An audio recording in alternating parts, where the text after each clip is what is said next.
નમસ્કાર વિદ્યાર્થી મિત્રો, આજે આપણે ધોરણ 12નું ગુજરાતી વિષયનું પ્રથમ કાવ્યનો અભ્યાસ કરીશું. આ કાવ્યના નામની તમને ખબર જ છે. કાવ્યનું નામ છે અખિલ બ્રહ્માંડમાં અને તેમના કવિનું નામ પણ તમે જાણતા જ છો. તેમના કવિનું નામ છે નરસિંહ મહેતા. હવે આપણે આ કાવ્યનો રસાસ્વાદ માણીએ એ પહેલા આપણે નરસિંહ મહેતા, આપણા જે કાવ્યના કવિ છે, એમનો થોડો પરિચય મેળવી લઈએ. હવે એ નરસિંહ મહેતા છે, એમનો જન્મ ભાવનગરના તળાજા ગામમાં થયો હતો. વિદ્યાર્થી મિત્રો, એક વાત યાદ રાખજો, એમનો જન્મ ભાવનગરના તળાજા ગામમાં થયો હતો, પરંતુ એમની જન્મભૂમિ એ છે, એમની કર્મભૂમિ એ આપણા સૌરાષ્ટ્રનું જુનાગઢ છે.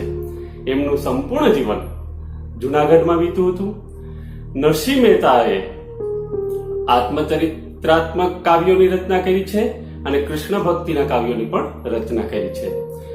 એમના કાવ્યોમાં કૃષ્ણ ભક્તિના પદોની સાથે એમણે પોતાના જીવનનો વૃત્તાંત પણ વર્ણવ્યો છે. નરસિંહ મહેતા એ ગુજરાતી સાહિત્યના ઉત્તમ કોટીના કવિ છે. એમણે જ્ઞાન, ભક્તિ અને વૈરાગ્યના પદો રચ્યા છે. મિત્રો, અહીં એક પણ વાત યાદ રાખજો, એમના કાવ્યનો પ્રકાર એવું પૂછાઈ શકે, પરીક્ષામાં એ પૂછાય, બહુ અગત્યનો પ્રશ્ન છે કે નરસિંહ મહેતાના કાવ્યનો પ્રકાર જણાવો. તો એમના કાવ્યનો પ્રકાર છે પદ, અને આ જ પદોને આપણે બીજા નામે પ્રભાતિયા તરીકે પણ ઓળખીએ છીએ. તમને ખબર હશે, તમારા વડીલોને તમે પૂછજો કે પહેલાના સમયમાં રેડિયોમાં પ્રભાતિયા ખૂબ આવતા. વહેલી સવારે આપણા વડીલો નરસિંહ મહેતાના પ્રભાતિયા ખૂબ સાંભળતા, અને એના પ્રખ્યાત જે પ્રભાતિયા છે એમાં હોળી ભરવારણ, જાગને જાદવા, જળકમળ છાંડી જાને, એ ખૂબ પ્રખ્યાત થયેલા પ્રભાતિયા છે. તો કહેવાનો અર્થ એ છે કે નરસિંહ મહેતાનું જે કાવ્ય છે, જે સાહિત્યની રચના છે, કાવ્યના પ્રકાર છે, તો એ પદ અને બીજા નામે પ્રભાતિયા તરીકે ઓળખાય છે. તમને મિત્રો બીજી પણ એક ખબર છે કે આપણા મહાત્મા, આપણા રાષ્ટ્રપિતા મહાત્મા ગાંધીને નરસિંહ મહેતાનું એક ખૂબ પ્રિય ભજન હતું. તમે જાણતા જ છો, વૈષ્ણવ જન તો તેને કહીએ જે પીડ પરાઈ જાણે રે. તો એ નરસિંહ મહેતાનું પદ, પ્રભાતિયા અને ભજન ખૂબ પ્રખ્યાત છે. એમણે જે કૃષ્ણ ભક્તિની કાવ્યોની રચના કરી છે, પદોની રચના કરી છે, એમાં નરસિંહ મહેતાએ પોતાના ખુદના જીવનનો વૃત્તાંત પણ વર્ણવ્યો છે. પોતાનું આત્મચરિત્રાત્મક ચિત્રણ પણ એમણે કર્યું છે. તો એ જે રચના છે, એ જે પદો છે, એ સામળસાનો વિવાહ, ઊંડી, હાર, કુંવરબાઈનું મામેરું, આ બધાનો સમાવેશ થાય છે. અને જો નરસિંહ મહેતાએ પોતાનું આ આત્મચરિત્રાત્મક વર્ણન કર્યું છે, એમાં પોતાની જીવનની સ્થિતિ, પરિસ્થિતિ અને પરિસ્થિતિમાં ક્યારે ભગવાન સહાય કરે છે, ભગવાનની ભક્તિ પણ એમાં સાથે સાથે એને વર્ણવી છે. કે જ્યાં, અને એવું કહેવામાં આવે છે કે જ્યારે જ્યારે નરસિંહ મહેતાને ખૂબ સમસ્યા ઊભી થઈ, જીવનમાં ખૂબ મુશ્કેલી ઊભી થઈ, ત્યારે ભગવાન એને આવી અને સહાય કરી જાય છે. એવું કહે છે કે જ્યારે નરસિંહ મહેતા કેદાર રાગમાં ગાતા, ત્યારે ભગવાન ખુદ એની પાસે આવી અને એને મદદ કરતા. તો મિત્રો, આ થયો નરસિંહ મહેતાનો પ્રારંભિક પરિચય.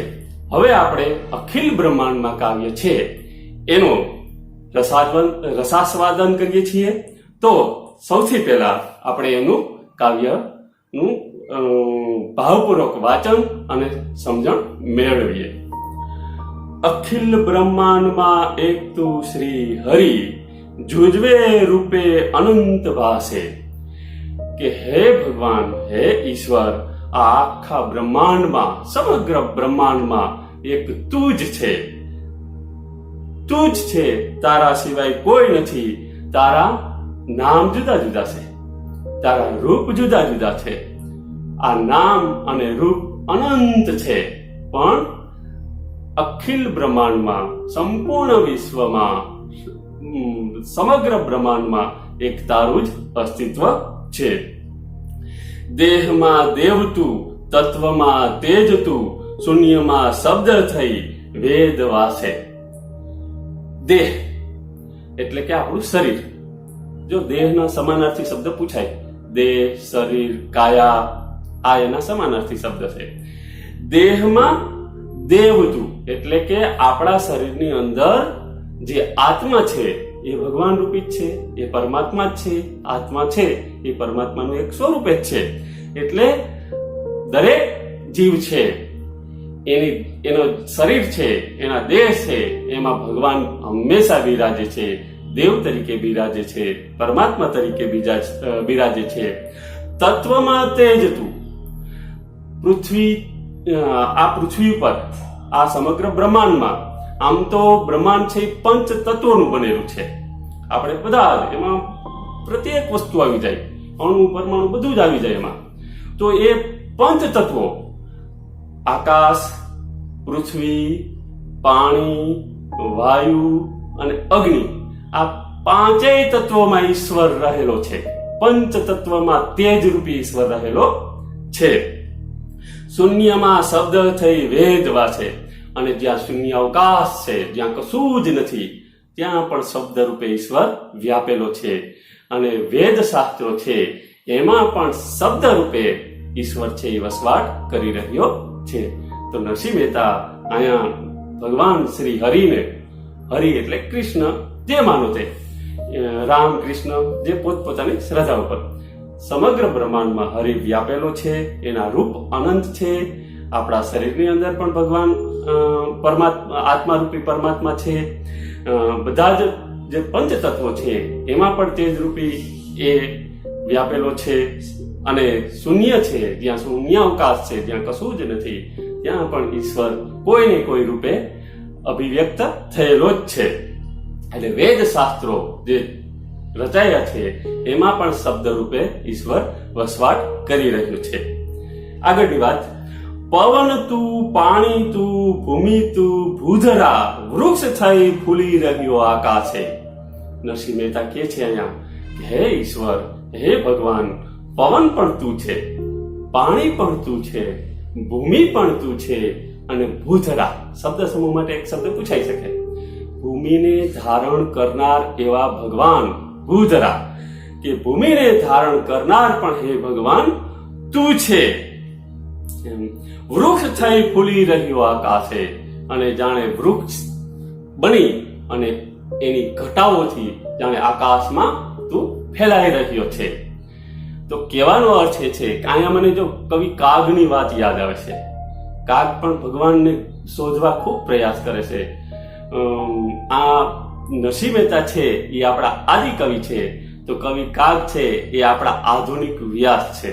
એમણે પણ ભગવાનને શોધવાનો પ્રયાસ કરી અને કાવ્યોની રચના કરી છે. એમાં મને ખૂબ ગમતું એક કાવ્ય છે કે દરિયા તણો ક્યારો કીધો એનો કૂવો કેવડો હશે, અને કોસ હાંકનાર ખેડૂત ઉભ્યો ક્યાં હશે.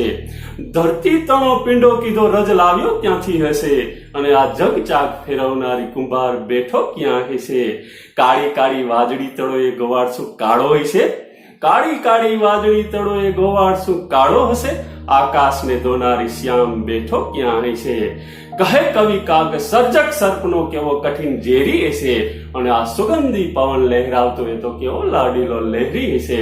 તો એક કવિ કાગ છે એ ઈશ્વરને શોધવા માટે કે ઈશ્વર કેવો હોય છે, એનું અસ્તિત્વ કેવું હોય છે, એના વિશે રચના કરે છે.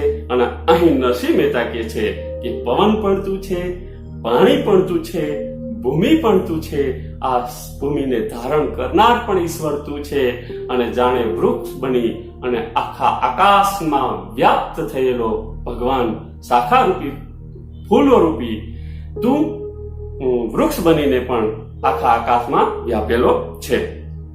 આગળ, વિવિધ રચના કરી અનેક રસ લેવાને, શિવ થકી જીવ થયો એ જ આ છે. અહીંયા પણ ખૂબ સરસ વાત કરી છે કે આ બ્રહ્માંડની રચના ભગવાને આનંદની પ્રાપ્તિ કરવા માટે કરી છે, વિવિધ રસ લેવા માટે કરી છે. જેમ બાળકો નાનપણમાં રમતા હોય અને જુદી જુદી પ્રવૃત્તિઓ કરતા હોય, અને એ પ્રવૃત્તિઓ એના આનંદ માટેની હોય છે, તો ભગવાને પણ આ બ્રહ્માંડની રચના છે એ આનંદ માટે વિવિધ પ્રકારના રસની વ્યુત્પત્તિ માટે અને રચના માટે કરી છે. અને આ સમગ્ર બ્રહ્માંડની રચના કરી અને ખુદ પોતે પણ માનવ રૂપે થઈ અને અહીં જન્મો હતો. રામ અને કૃષ્ણ રૂપે પણ આવ્યો હતો. એટલે જીવ છે, શિવ છે, એ જીવ રૂપે આ પૃથ્વી પર આવી અને વસવાટ કરે છે. અને એ જ જીવ પાછો ભગવાનની ભક્તિથી, ભગવાનની પ્રેમ ભક્તિથી, પ્રેમ લક્ષણા ભક્તિથી જીવ છે એ શિવ તરફ પ્રયાણ કરે છે. એટલે જ કવિ કહે છે કે શિવ થકી જીવ થયો એ જ આશે, કે એ જ આશાએ જીવ બની અને શિવ તરફ જા છો, શિવ બની અને જીવ તરીકે પાછો જન્મ પણ લે છો. એટલે આ બધા જ બ્રહ્માંડની રચના ભગવાને એટલા માટે કરી કે એમને ખૂબ રસ પડ્યો, એમને ખૂબ આનંદની અનુભૂતિ થાય અને ખુદે પણ ઈશ્વરનું રૂપ લઈ અને આ પૃથ્વી પર આવી અને વસવાટ કર્યો અને જીવ બની અને શિવ તરફ એ પ્રયાણ પણ કરે છે. આગળની વાત, વેદ તો એમ વધે, શ્રુતિ સ્મૃતિ સાખ દે, કનક કુંડળ વિશે ભેદ ન હોય. વેદ તો એમ વધે, વેદ એટલે આપણા 4 વેદ છે. વધે એટલે કહેવું, કહે છે. વેદ પણ એવું કહે છે. શું કહે છે? આગળ એનો વિશેષ વાત આવશે. વેદ કહે છે, વેદ પણ એમ કહે છે, શ્રુતિ આપણે સાંભળેલું છે ને એ પણ એમ જ કહે છે. અને સ્મૃતિ, આપણા જીવનની અંદર ઘણી બધી સ્મૃતિઓ સમાયેલી છે, એ સ્મૃતિઓ પણ એવું કહે છે. સાખ દે, પ્રમાણ આપે છે. શું પ્રમાણ આપે છે?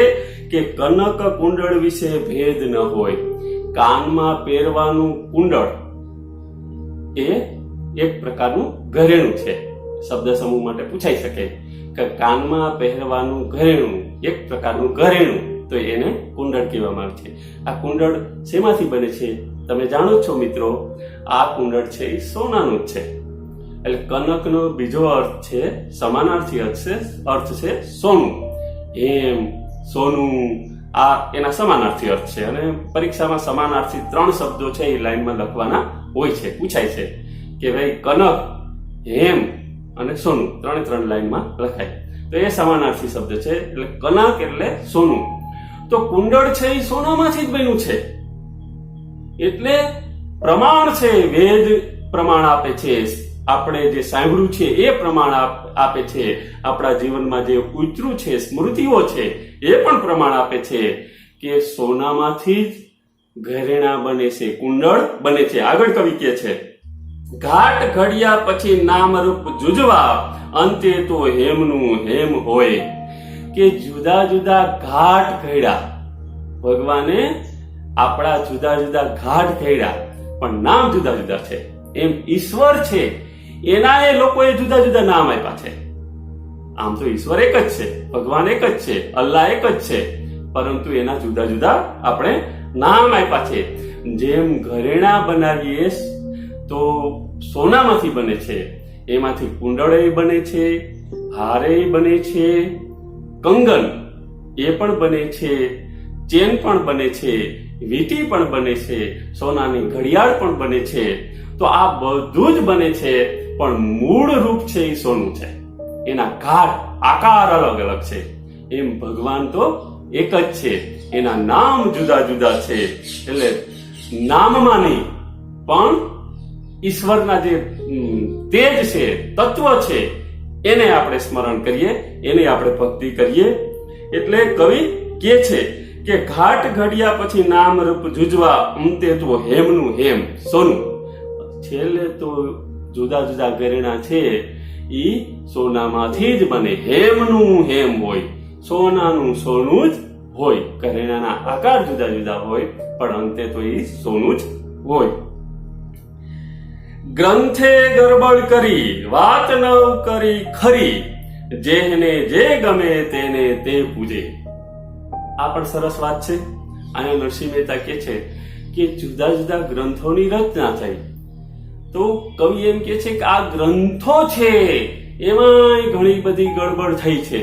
આમ તો મારી દ્રષ્ટિએ ગ્રંથો તો છે, એને તો સાચી જ વાત કરી છે. એના વ્યાખ્યાકારો છે, એને લોકોને ખોટે રસ્તે ચડાવ્યા છે. દાખલા તરીકે રામાયણ છે, મહાભારત છે, ગીતા છે, કુરાન છે, બાઇબલ છે, વેદ છે, ઉપનિષદ છે. આ બધા જ ગ્રંથોમાં વાત તો સાચી જ છે, પણ એના વ્યાખ્યાકારો છે એને લોકોને ખોટે માર્ગે દોર્યા છે, ખોટે માર્ગે એને લઈ ગયા છે.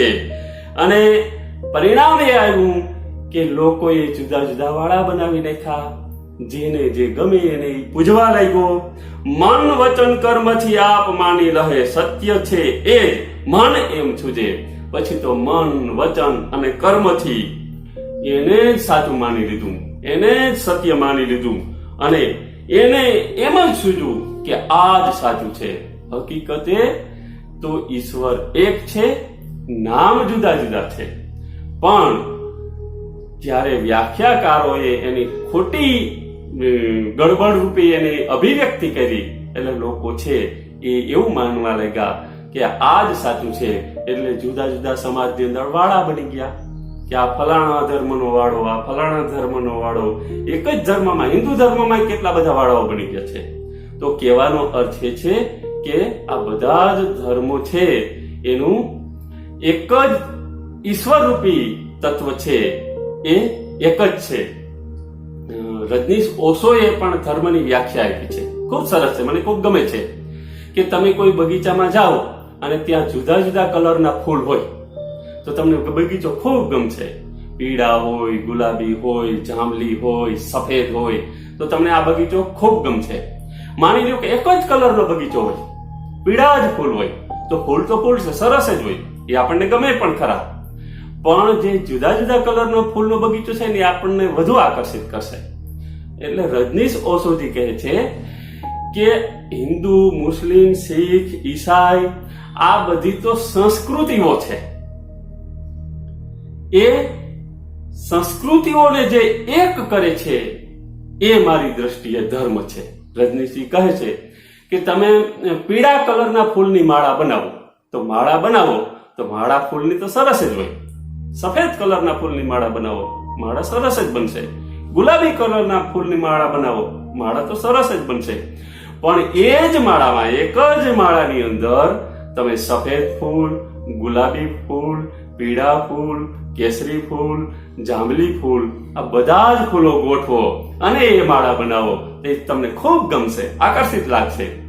હવે જો મિત્રો, આ જુદા જુદા કલરના ફૂલની માળા જે બનેલી છે એમાં જુદા જુદા કલરના ફૂલ છે એને એક રાખવાનું કામ કોણ કરે છે? તો કે દોરો. આ બધા જ કલરના ફૂલો છે એને એકતામાં બાંધવાનું કામ દોરો કરે છે. તો યાદ રાખજો, આ દોરો છે ને ઈ ધર્મ છે. જે હિન્દુ, મુસ્લિમ, શીખ, ઈસાઈ, પારસી જેને એક કરે ને એ જ ધર્મ છે. બાકી જે જુદા કરે ને એ તો એનો પોતાનો મત હોઈ શકે પણ એ ધર્મ હોઈ શકે નહીં. એટલે કવિ કહે છે કે ગ્રંથમાં ઘણી બધી ગડબડો થઈ છે, વ્યાખ્યાકારોએ ઘણી બધી ગડબડો કરી છે અને પરિણામે લોકો છે એ પોતપોતાની ઈચ્છા પડે એ રીતને સત્ય માની અને એને પૂજવા લાગ્યા છે અને એને સૂજે એમ એ કરવા લાગ્યા છે. સમાજનું વિભાજન થઈ ગયું છે. નરસિંહ મહેતા અહીં કહે છે કે આ યોગ્ય વાત નથી. આગળ, વૃક્ષમાં બીજ તું, બીજમાં વૃક્ષ તું, જોવ પટંતરો એ જ પાસે. બહુ સરસ વાત છે કે વૃક્ષમાં બીજ છે અને બીજમાં વૃક્ષ છે. યાદ રાખજો, શિવ એ જ જીવ છે અને જીવ એ જ શિવ છે. જીવ છે એ ઈશ્વરમાંથી વિમુખ થઈ, છૂટો થઈ અને જન્મ લે છે અને મૃત્યુ પામે પછી એ ઈશ્વરમાં મળી જાય છે. વૃક્ષ વાવો અને એમાં ફળ ઉગે અને એ ફળમાંથી જે બી નીકળે છે એ બીને આપણે તમને બતાવીએ કે જો આ શેનું બી છે તો તમે તરત એમ કહો કે આ ફલાણા વૃક્ષનું બીજ છે. તો બીજ છે, પણ ખરેખર એ જ બીજને પાછું વાવો તો ઘટાદાર વૃક્ષ થાય છે. એટલે વૃક્ષમાંથી બીજ થાય છે અને બીજમાંથી પાછું વૃક્ષ થાય છે. આ માયાનો એક પડદો, પટંતરો, જો એ લખ્યું છે કે પટંતરો એ જ પાસે. જ્યાં સુધી આ માયારૂપી પડદો આપણી આંખોની સામેથી અથવા તો આપણા જે દ્રઢ થયેલા જૂના પુરાણા વિચારોમાંથી દૂર ના થાય ત્યાં સુધી આ એકતા સાબિત થઈ શકે નહીં. પરંતુ યાદ રાખજો મિત્રો, વૃક્ષમાં જ બીજ છે, બીજમાં જ વૃક્ષ છે, શિવ જ જીવ છે અને જીવ જ અંતે શિવમાં મળી જવાનો છે. એટલે આપણા આત્માની અંદર શરૂઆતમાં નરસિંહ મહેતાએ કીધું છે કે આપણા આત્માની અંદર, આપણા દેહની અંદર જે આત્મા છે એ આત્મા જ ઈશ્વર છે અને એ આત્મા જ્યારે અહીંથી નીકળી જાય એટલે સીધો ઈશ્વરને મળી જાય. એટલે આ જે પડદો છે એ હટી જાય તો જીવનનો સાચો મર્મ, જીવન જીવવાની સાચી રીત આપણને મળી જાય. આગળ કે છે, ભણે નરસયો એ મન તણી શોધના, પ્રીત કરું પ્રેમથી પ્રગટ થાશે. ભણે નરસયો, ભણે એટલે કે હું, નરસિંહ મહેતા કહે છે કે હું સતત ઈશ્વરની શોધમાં છું, પણ ઈશ્વર એમ મળે નહીં. ઈશ્વર ક્યારે મળે તો એની વાત કરતા નરસિંહ મહેતા કહે છે કે જ્યારે પ્રેમથી તમે ઈશ્વરને યાદ કરો, તમારી અંદર પ્રેમ વ્યાપી જાય ત્યારે ઈશ્વર મળી શકે. એટલે યાદ રાખજો, પ્રેમ લક્ષણા ભક્તિની અભિવ્યક્તિ નરસિંહ મહેતા કાવ્યમાં કરે છે કે ઈશ્વરને માટે જુદી જુદી ભક્તિ, આપણે જુદી જુદી ભક્તિ અને પ્રદર્શનો કરવા એના કરતા પ્રેમથી, ભલે ઘરના ખૂણામાં બેસો પણ પ્રેમથી તમે ઈશ્વરને યાદ કરો તો ઈશ્વર અવશ્ય મળે છે. નરસિંહને મળ્યો છે, મીરાને મળ્યો છે અને કહે છે કે પ્રેમ પ્રેમ તો સબ કહે લેકિન પ્રેમ ના જાને કોઈ, પ્રેમ જો જાને જગ में તો જુદા ના રહે કોઈ. તો પ્રેમથી જ આ પૃથ્વીને આપણે સ્વર્ગ બનાવી શકશું, ઈશ્વરની પ્રાપ્તિ કરી શકશું. ખૂબ સરસ કાવ્ય છે, ખૂબ મજા પડે એવું કાવ્ય છે અને જીવનમાં કોઈને કોઈ સંદેશ ઉતારવા જેવું આ કાવ્ય છે. હવે મિત્રો થોડી વાત પરીક્ષામાં પૂછાતા પ્રશ્નોની પણ કરી લઈએ. તો મેં કીધું કે સમાનાર્થી શબ્દ વ્યાકરણની અંદર આવે તો દેહ, શરીર, કાયા આ સમાનાર્થી શબ્દમાં પૂછાઈ શકે. પછી કનક એટલે કે સોનું, હેમ, સોનું આ સમાનાર્થી શબ્દો છે. પછી પ્રશ્નો આપણે લઈએ તો મહત્વના પ્રશ્નોની વાત કરીએ તો નરસિંહ મહેતાનો જન્મ ક્યાં થયો હતો એ પ્રશ્ન એક વાક્યમાં પૂછાય. એક વાક્યના પ્રશ્ન બહુ મહત્વના છે મિત્રો, કારણ કે એમાં સ્પષ્ટ ઉત્તર લખવો પડે. જો સ્પષ્ટ ઉત્તર ના લખો તો તમને માર્ક મળે નહીં. નરસિંહ મહેતાનો જન્મ ભાવનગરના તળાજામાં થયો હતો. તો જન્મભૂમિ એ છે. નરસિંહ મહેતાની કર્મભૂમિ કઈ? તો કે નરસિંહ મહેતાની કર્મભૂમિ એ આપણું જુનાગઢ છે. અને નરસિંહ મહેતાએ જે પદોની રચના કરી છે, કૃષ્ણ ભક્તિના અથવા તો આત્મચરિત્રાત્મક પદોની રચના કરી છે, એમાંથી કોઈ 2-5 પદોના નામ આપો, 2-3 પદોના નામ આપો. તો સામરસાનો વિવાહ, હાર, હુંડી, કુંવરબાઈનું મામેરું વગેરે એના બહુ પ્રખ્યાત પદો છે. અને એ જ પદોને પ્રભાતિયા પણ કહેવામાં આવે છે. આવો પ્રશ્ન પૂછાય કે નરસિંહ મહેતાનો જે પદ છે એને બીજા કયા નામે ઓળખવામાં આવે છે? તો કે પ્રભાતિયાના નામે પણ ઓળખવામાં આવે છે. નરસિંહ મહેતાના સાહિત્યનો પ્રકાર જણાવો તો નરસિંહ મહેતાએ પદોની રચના કરી છે અને એ જ પદો છે એ પ્રભાતિયાના નામે ઓળખાય છે. નરસિંહ મહેતાના પ્રખ્યાત 2 પ્રભાતિયાના નામ આપો એવું પણ પૂછે તો પ્રખ્યાત પ્રભાતિયા છે એ આપણે વાત કરી છે કે ભોળી રે ભરવાડણ, જાગને જાદવા, જસોદાના જાયા, જાગોને જસોદાના જાયા, જળકમળ સાંડી જાને, આ એના પ્રખ્યાત પ્રભાતિયા છે. તો એ પણ એક વાક્યમાં 2 વાક્યમાં પૂછાઈ શકે. પછી સમગ્ર બ્રહ્માંડમાં કોણ વ્યાપેલું છે? તો સાવ સરળ વાત છે કે સમગ્ર બ્રહ્માંડમાં ભગવાન વ્યાપેલો છે, ઈશ્વર વ્યાપેલો છે, શ્રી હરિ વ્યાપેલા છે. ગમે એ તમે લખી શકો. પરમાત્માએ વૈવિધ્યપૂર્ણ સૃષ્ટિનું સર્જન શા માટે કર્યું? કે આ સૃષ્ટિની રચના શા માટે કરી? ભગવાને વૈવિધ્યપૂર્ણ સૃષ્ટિની રચના કરી. ભાવ ચોરશે બુટા ભેરા ક્યારે કિનારી સાપ છે. તો જુદી જુદી ભગવાને રચના કરી છે, જુદા જુદા રૂપોની રચના કરી છે ભગવાને. તો શા માટે કરી છે? તો એ કે ભાઈ એને આનંદની પ્રાપ્તિ કરવી હતી, એને વિવિધ પ્રકારનો રસ લેવો હતો. રસ માટે થઈ અને સૃષ્ટિની રચના એને કરી. અખિલ બ્રહ્માંડમાં કાવ્યમાં વેદ અને સ્મૃતિ શાસ્ત્રો શું કહે છે? તો વેદ પણ અને સ્મૃતિ શાસ્ત્રો એક જ કહે છે કે ભગવાનના નામ જુદા જુદા છે. જેમ સોનાના આકાર, સોનું એક છે પણ એના ઘરેણા છે, એના આકાર જુદા જુદા છે, એમ ભગવાનના નામ જુદા જુદા હોઈ શકે. કોઈ એને રામ કહે તો કોઈ એને રહીમ કહે, પણ આમ તો એકના એક જ છે. તો કહેવાનો અર્થ એ છે કે વેદ અને સ્મૃતિ શાસ્ત્રો એવું કહે છે કે ભગવાન એક જ છે, એના નામ જુદા જુદા છે. કવિના મતે ઈશ્વરને કઈ કઈ રીતે પામી શકાય છે? તો ઘણી પૂજા પાઠ કર્મકાંડો એનાથી ઈશ્વર મળતો નથી. એક આ વાત યાદ રાખજો. ઈશ્વર મળે છે પ્રેમથી, પ્રેમ રૂપી ભક્તિથી. અને પ્રેમ હોય ને ત્યાં યાદ રાખજો ત્યાગ હોય છે, અને ત્યાગ હોય ને પ્રેમ હોય ને ત્યાં ત્યાગ અને સમર્પણ બેય હોય છે. અને જ્યાં ત્યાગ અને સમર્પણ હોય ત્યાં ઈશ્વર કોઈ ને કોઈ રીતે મદદ કરે છે. એટલે ઈશ્વરને પ્રાપ્ત કરવા માટે પ્રેમ રૂપી ભક્તિ મહત્વની છે. જ્ઞાન ગ્રંથો થકી કઈ પરિસ્થિતિ સર્જાય છે? જ્ઞાન ગ્રંથોએ ઘણી બધી ગડબડ કરી છે અને એવું કીધું હતું કે ફલાણા ભગવાન છે, ફલાણા ભગવાન છે, આ ઈશ્વર સાચા, પેલા ઈશ્વર સાચા. ઈશ્વરના જુદા જુદા રૂપ, જુદા જુદા નામ અને જુદા જુદા વાળાઓ ઉભા કર્યા છે. અને આ વાળાઓને લીધે સમાજ છે, વિશ્વ છે, દુનિયા છે, એ વિભાજિત થઈ ગઈ છે. તો આ નરસિંહ મહેતાના મતે આ જબરજસ્ત ગડબડ થઈ છે. આમ તો વ્યાખ્યાકારોએ એ ગડબડ કરી છે. પરમાત્મા પૃથ્વી પર ક્યાં ક્યાં સ્વરૂપે રહેલ છે તે તો મેં વાત કરી છે કે પવન, પાણી, ભૂમિ, પંચતત્વો, પૃથ્વી, આકાશ, વાયુ, પાણી, અગ્નિ, આ બધામાં તેજ રૂપી રહેલો છે. બધામાં જુદા જુદા રૂપે ઈશ્વર રહેલો છે. આપણા શરીરમાં આત્મા રૂપે રહેલું છે. પ્રત્યેક જીવમાં, આપણા જ નહીં, માણસના જ નહીં, પણ પ્રત્યેક જીવમાં આત્મા રૂપી ઈશ્વર વ્યાપેલો જ છે. તો જુદા જુદા રૂપે ઈશ્વર સમસ્ત બ્રહ્માંડમાં વ્યાપેલો છે. સોનું તો આખરે સોનું જ છે એવું સાચી કહી શકાય કે સોનું છે એ એક સોનું જ છે, પણ એના જુદા જુદા ઘરેણા બને છે. જેમ કીધું કુંડળ, ઘડિયાળ, હાર, વીટી, ચેન, તો એ જુદા જુદા આકારના ઘરેણા બને છે. અને ઘરેણા સોનામાંથી જ બને છે. અંતે એને પાછું ઓગાળી પીગાળી નાખું તો એ સોનું બની જાય છે. આકાર છે એ નષ્ટ પામે છે. એમ ઈશ્વર તો એક જ છે. જીવ એક જીવ છે એ શિવમાં મળી જાય છે.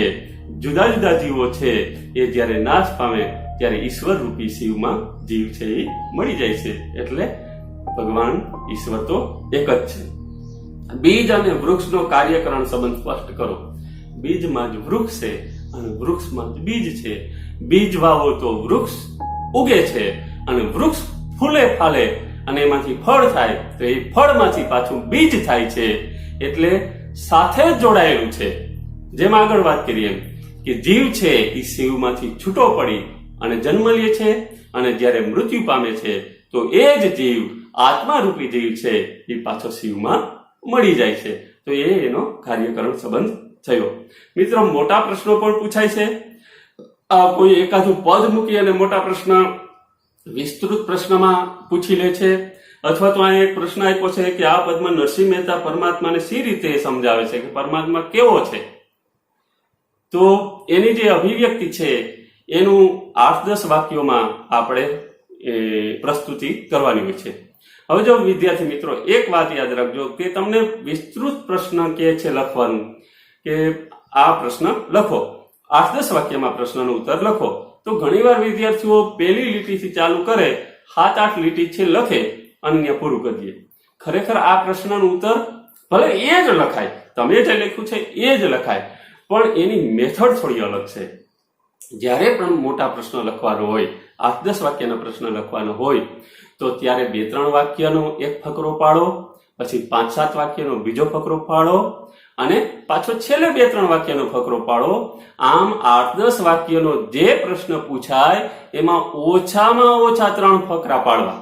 ફકરા પાડશો ને તો તમારી પરીક્ષક ઉપર, શિક્ષક ઉપર ઇમ્પ્રેશન વધશે. અને પ્રસ્તુતિકરણ બહુ મહત્વનું છે. આવડે એ તો મહત્વનું જ છે, પણ તમે રજૂઆત કઈ રીતના કરી શકો એ પણ ખૂબ મહત્વની છે. એટલે મિત્રો, ખાસ યાદ રાખજો કે જ્યારે પણ લખાણ કરો, ગુજરાતીમાં કોઈ પણ ભાષામાં લખાણ કરો, તો એનું પ્રસ્તુતિકરણ એની અભિવ્યક્તિ ખૂબ જોવામાં આવે છે. ખૂબ સરસ કાવ્ય હતું, ખૂબ મજા પડી. આ બધા જ મિત્રોને મારી શુભકામનાઓ. સદાય સુખી રહો, આપણો દિવસ શુભ રહે અને આનંદમાં રહો. પરંતુ આ વિડીયો જો તમને ખૂબ ગમ્યો હોય તો આ વિડીયોને લાઈક કરો, સબસ્ક્રાઇબ કરો અને શેર પણ કરો. અસ્તુ. જય હિન્દ, જય ભારત.